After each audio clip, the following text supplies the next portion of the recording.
Hello, everyone. This is Cody Lee of BlackCatBooks.org, author of I, the Dragon, Cruel and Beautiful Rabbit Hole, Lore and Frey, and the upcoming Jaw of the Dragon. I have made a lot of statements over the past year or so that Square Enix seems to be the next video game company on the way out. They are, in essence, I think, this decade's Konami because they've been making a lot of the same mistakes. They've been like doing their Square Enix thing for the longest time, and I really don't think they'll be able to recover from this because we've gone past the point of like refusing to develop on Nintendo consoles and like going PlayStation exclusive and just trying to make movies they can't pay for or just just whatever it is they used to do. Like they've gone to the point where nothing they produce at all is any good, is any value at all. There's like a handful of like good Nintendo exclusives they still produce, like the Team Asino guys, the guys behind like Octopath Traveler and Triangle Strategy and stuff like that. But like everything else from like Kingdom Hearts to Final Fantasy, Dragon Quest 12 has like some questionable things circulating around it. Various day life, some of these like switch ports, some of these decisions they've been making, like is just like Diofield Chronicle, Harvestella. Like there's so many things they've done in the very near past that has really led to them, I think, be becoming like the new joke of like the gaming industry, right? I think out of everyone in the industry right now, even lower than PlayStation, even Square Enix sits at the very bottom as something that like has really lost every aspect of what made them who they are, right? They have completely destroyed their iconic brand Final Fantasy. And with some recent like confirmations regarding Final Fantasy 16, considering like its difficulty level and some of the things that like the producer was pushing for, like it's pretty safe to say that like this game is like just not going to be very well received at all. I think people are going to have a lot of problems with it. I myself like don't even intend to play it. The the chaos killing game, Stranger of Paradise or whatever it's called. Nobody played that. Like some people, it's hard to believe that game is even out because I've hardly ever heard people talk about it. Like it was such a meme worthy thing when like it was first shown off, but now where is it? Like it's out, but like it was so underwhelming that people couldn't even like be bothered to care. Final Fantasy VII Remake was a disaster in spite of the fact that like people don't like to admit it. All right, like if anything, I think the failure of Final Fantasy VII R is what's really ruining Square Enix now. Because like making Final Fantasy VII R like an episodic release has like kind of destroyed all their momentum going forward. Because they've essentially already adapted all of like the really iconic, memorable moments from Final Fantasy VII, the stuff that everybody knows, like the opening segment in Midgar, right? Like everybody knows Midgar. A lot of people don't know like what the ending of the game is like because a lot of people don't play past Midgar. Like it's a thing you'll notice with like those kinds of games, but like Square Enix has essentially blown their load early, and there's just nothing they can do to like retain their player base. Like what I expect to see is that like the people like Angry Joe who like latched onto the brand because ooh, Final Fantasy VII remake, ooh, like people like that are going to like slowly just drop off as the games go on. Episode 2 is going to sell less than episode 1, episode 3 is going to sell less than episode 2, and episode 4 is probably not even going to get made, and we're not going to get a proper conclusion. Not that we're particularly looking forward to one, considering like the mess that the story has already become. Not that like anybody wants to admit it.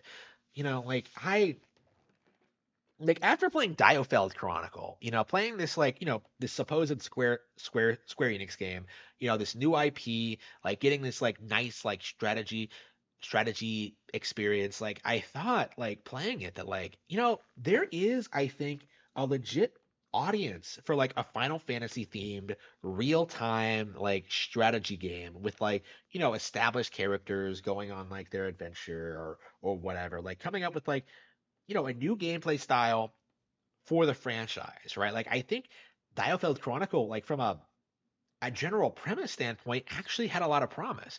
Like it reminded me a lot of like Valkyria Chronicles and a lot of other things I enjoy, but it was like so clunky. It was so basic. It was so like it was so like unfun to play that like I ended up dropping it before even getting to the end of the demo. Like it really was that bad. And I've heard like, various day life isn't that much better.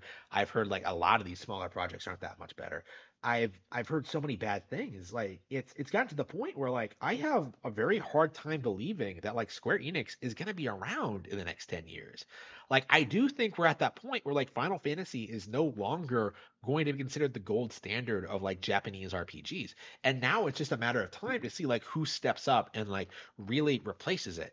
And I've been saying for a while now that I legit think Monolith Soft, assuming they can like fix the combat for Xenoblade Chronicles, like they could like legit pump out a new franchise, be the Final Fantasy killer and like legit knock it out of the park. I think they have it in them. Like I think Fire Emblem can do it. I think Persona can do it. I think Dragon Quest can do it. I think assuming that like the Dragon Quest team doesn't like completely screw over 12, it's very possible that like Dragon Quest 12 might actually be better, like more well received than Final Fantasy 16 in the West, which I don't think has happened to a Dragon Quest game ever. Like it's very possible that may happen, right? My view on that is well deserved on Dragon Quest part because Dragon Quest, unlike Final Fantasy, has kind of like retained its quality over the years. Like, it's weird to say. Look, well, the Dragon Quest team never got like screwed over the way the Final Fantasy team did, but I I'm curious just how big of a failure Final Fantasy 16 is actually going to be. I think like once Final Fantasy 14 starts losing players to like some other thing, which I think is inevitable. Like I think once Final Fantasy 14 starts bleeding off and like 16 bombs and like all these other new IPs bombs, like they're not gonna have anything to make. They're not gonna like pull something out of their ass and like suddenly become successful. It's going to be like a very sharp, sudden decline. Like we are going to see, like we're going to reach the point where they're just not pulling in any revenue at all. And like we're already kind of seeing them like make statements about like, oh, we want to work with other publishers to make our games because they're running out of money. Like they have no ability to develop new interesting games on their own. They don't have the resources. They don't have like they can't do it. Like it's just what it boils down to. And I really wonder what's going to happen after this. Are they going to fold? Are they going to be acquired by another company? Like what's realistically going to happen? What I would hope happens, like ideally, is that Nintendo acquires most of their relevant IPs. I want them to acquire Dragon Quest and Final Fantasy for sure. Both of them, I would like them to like put into production like several actual remakes and like collections of this stuff. Like especially in the case of like some of these earlier Final Fantasy games. I would like them to do that. I'd like them to make a real remake of ActRaiser, like ActRaiser Renaissance, like redone or some shit, like relit or some shit, or something like that. I'd like them to like do all sorts of things with these iconic brands.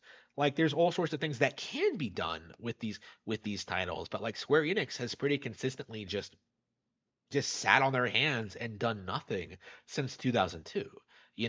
Like I don't think there was ever a good explanation as to why Kingdom Hearts never made its way onto like a Nintendo console. Even now that Sora is in Smash, like we still don't have a proper native Nintendo Switch port of like any Kingdom Hearts game.